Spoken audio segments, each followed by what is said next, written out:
किसी ने बड़े ही कमाल की बात कही है, एक बेटी ऊपर वाले की रहमत है और रहमत कभी बोझ नहीं होती। जी हाँ दोस्तों, मैं लेकर आया हूँ एक जबरदस्त हार्ट टचिंग स्टोरी जो हमारे इस गंदे समाज के कुछ गंदे लोगों की झलक प्रस्तुत करेगी। तो ध्यान पूर्वक सुनिएगा। आज जब सुनीता देर से काम पर आई तो मैंने उससे पूछा, सुनीता आज तू फिर से देर से आई है, कल तो तूने कहा था अब टाइम से आया करूंगी, पर तेरा तो रोज रोज का हो गया है।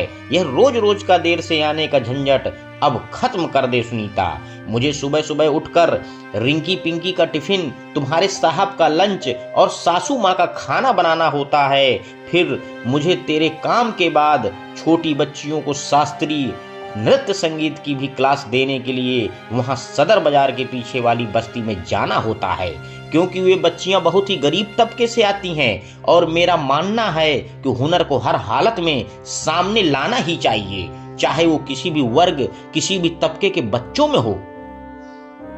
मैं ज्यादा तो कुछ नहीं कर सकती इन बच्चियों के लिए, पर कुछ ना करने से तो थोड़ा कुछ करना ही अच्छा है। इसलिए मैं उन बच्चियों को जब तक संभव है ये सब सिखाना चाहती हूँ। अब मैं वहां रोज रोज तो देर से नहीं जा सकती, एक तेरे देर से आने की वजह से मेरा सारा रूटीन बिगड़ जाता है और उन छोटी बच्चियों को मैं रोज रोज इंतजार नहीं करा सकती।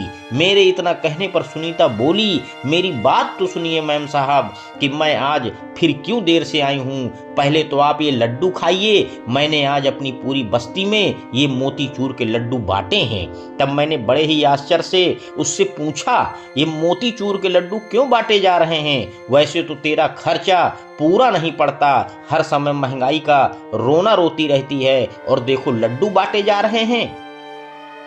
इस पर उसने खुश होते हुए कहा, मैंने बताया था मैम साहब, मेरी सानू को दूसरा बच्चा होने वाला है, उसके यहाँ कल बिटिया ने जन्म लिया है, बस उसी की खुशी की राजी खुशी जच्चा बच्चा दोनों निपट गईं, मैं गणपति का भोग लगाकर लड्डू बांटे हैं। मैंने फिर उससे पूछा, अरे तेरी सानू को तो पहले भी एक बिटिया ही थी ना, फिर अब किस बात के लड्डू?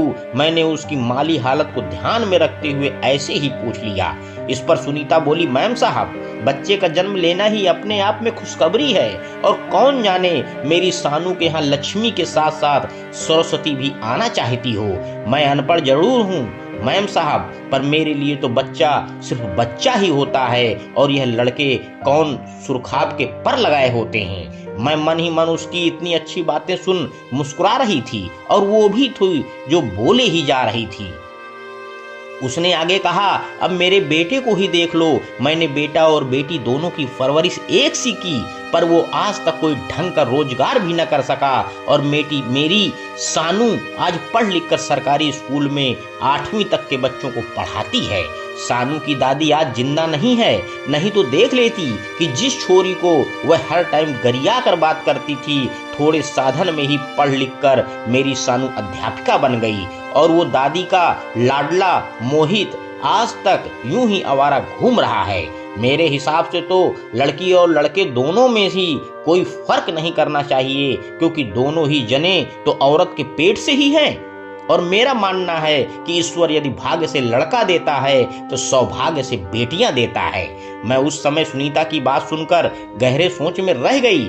एक ये गरीब घर घर काम कर रही औरत, एक वो है जो मिसेज बंसल सोसाइटी की अध्यक्ष, जिनके पति भी बहुत बड़े बिजनेसमैन हैं, जिनके खुद 2 बेटे हैं, बड़े बेटे पर तो 2 बेटे हैं, जिनका गुमान मिसेज बंसल को बहुत अधिक है, पर छोटे बेटे पर 2 बेटियां हो गई हैं। बेटे की चाहत में आज के समय में उनकी बहू ने तीसरा चांस लिया, पर उड़ता उड़ता सा सुना है, बच्चे की जांच कराने पर पता चला कि वो एक लड़की है, तो उन्होंने उसका अबॉर्शन करा दिया।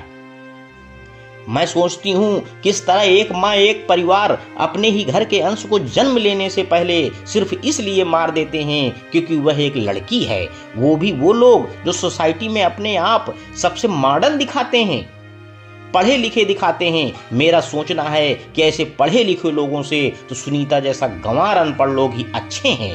यह सच है कि आज के समय में गरीब लोग इतना लड़के लड़की में भेदभाव नहीं करते जितने हम साधन संपन्न लोग।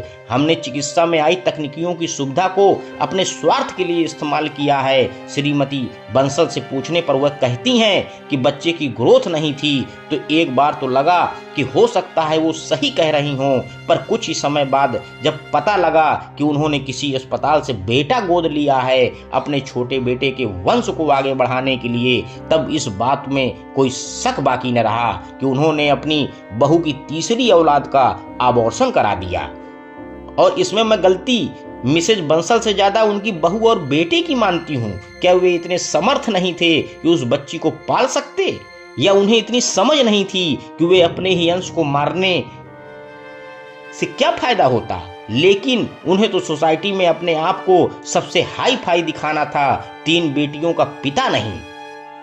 मुझे याद है जब इनके यहाँ पहली पोती हुई तो इन्होंने उसे अस्पताल में लाने के बाद एक वीडियो डाला था सोशल साइट पर, जिसमें वो अपनी पोती के पैरों को रोली में रंग कर उसके छापे अपनी साड़ी पर ले रही हैं, दिखा रही हैं कि बेटी उनके लिए देवी का रूप है। पूरी सोसाइटी के लोगों ने उन्हें तब बहुत माना। हर कोई कहता सोच हो तो मिसेज बंसल जैसी, पर दूसरी पोती आने पर सारी खुशी हवा हो गई। और अब तीसरी लड़की का पता चलने पर तो उन्होंने हद ही पार कर दी। अब वो कन्या देवी का रूप नहीं थी। क्या ईश्वर उन्हें इस अपराध के लिए माफ कर सकेगा? मैं मन ही मन सोच रही थी कि यदि उन्हें बेटा गोद लेना ही था तो उस अजन्मी बच्ची को कम से कम जन्म तो लेते नहीं देते, पर कैसे जन्म लेने देते। 4 बच्चों के साथ सोसाइटी में चलना उन्हें नागवार गुजरता। हाई क्लास सोसाइटी में आज के समय में किसी के पास 4 बच्चे होते ही कहाँ हैं। उनके परिवार ने तो साम दाम दंड भेद बस यही सोचा कि हमारे वंश को चलाने के लिए एक बेटा होना जरूरी है, चाहे वो फिर किसी भी तरह हो।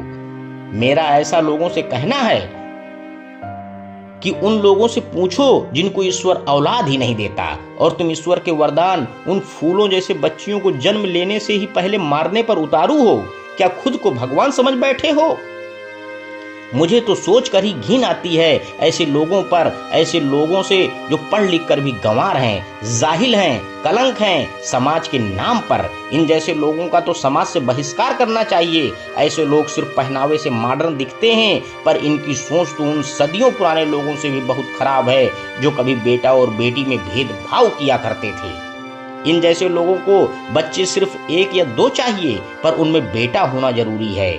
फिर बेटी हो या न हो उन्हें कोई फर्क नहीं पड़ता। ऐसे अमीर लोग ही अपने रसूख और पैसे का बेबुनियाद इस्तेमाल कर चिकित्सा की आधुनिक तकनीकी का फायदा अपने स्वार्थ के लिए करके किसी बेटी का अस्तित्व जन्म लेने से पहले ही खत्म कर दिया करते हैं। इतने में ही मेरे दरवाजे की डोरबेल बजी। सामने मिसेज बंसल ही थीं। उन्होंने एक मिठाई का डिब्बा मेरे हाथ में थमा दिया और कहा,